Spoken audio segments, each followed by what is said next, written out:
আব্দুল্লাহ নোমান ভূঁইয়া প্রবাস থেকে তিনি আমাদের সাথে সংযুক্ত আছেন এবং দেখছেন আমাদেরকে প্রশ্ন করেছেন।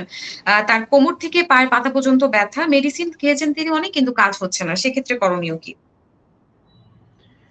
হ্যাঁ, ধন্যবাদ নোমান ভূঁইয়ান আপনাকে। আসলে এই যে কথাটা কিছুক্ষণ আগেই বললাম যে কোমর থেকে কিছু কারণে ব্যথাটা রেডিয়েট করে আমাদের পায়ের দিকে যায়। তার মধ্যে খুব কমন আমরা পাই যেমন ইয়াং এজে বা মিডল এজে যেটা ডিস্ক প্রোল্যাপস বা ডিস্ক হার্নিয়েশন আমরা বলি যে আমাদের মেরুদণ্ডের হাড়গুলোর মাঝে আমি দর্শকদের উদ্দেশ্যে একটু দেখাচ্ছি যে প্রত্যেকটা ভার্টিব্রার মাঝখানে আমাদের একটা জেলি লাইক সাবস্টেন্স থাকে এবং এখান থেকে নার্ভগুলা ২ সাইড থেকে বের হয় এবং যে ডিস্কের উপর কম্প্রেশন থাকে ওই নার্ভের ডিস্ট্রিবিউশন বরাবর পেইনটা রেডিয়েট করে আমাদের পায়ের দিকে চলে যায়।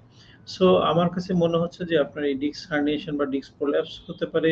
এছাড়াও স্পাইনাল ক্যানাল স্টেনোসিস বা অন্যান্য কারণও থাকতে পারে। এই কারণটাকে সমাধান করতে হবে। সেক্ষেত্রে অনেক সময় দেখা যায় যে শুধু ওষুধের সমস্যার সমাধান হয় না। অনেক ক্ষেত্রে ওষুধের পাশাপাশি ফিজিওথেরাপির মাধ্যমে জিনিসটাকে কারেকশন করা যায়। কিছু, কিছু ক্ষেত্রে অনেক সময় সার্জারির প্রয়োজন পড়তে পারে।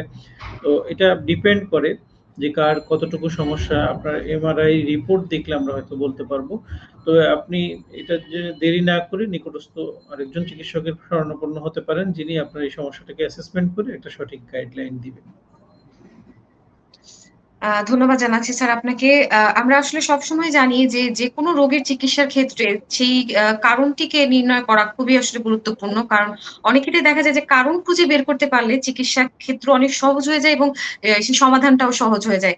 আমরা দর্শকদেরকে আ আ রিকোয়েস্ট করব যে তারা তাদের সমস্যাগুলোর কারণগুলো উল্লেখ করুন, নির্ণয় করুন। দেন পরবর্তীতে চিকিৎসকের পরামর্শ নিয়ে পরবর্তী স্টেপ গুলো গ্রহণ করুন। আশা করছি আপনারা সুস্থ হয়ে যাবেন।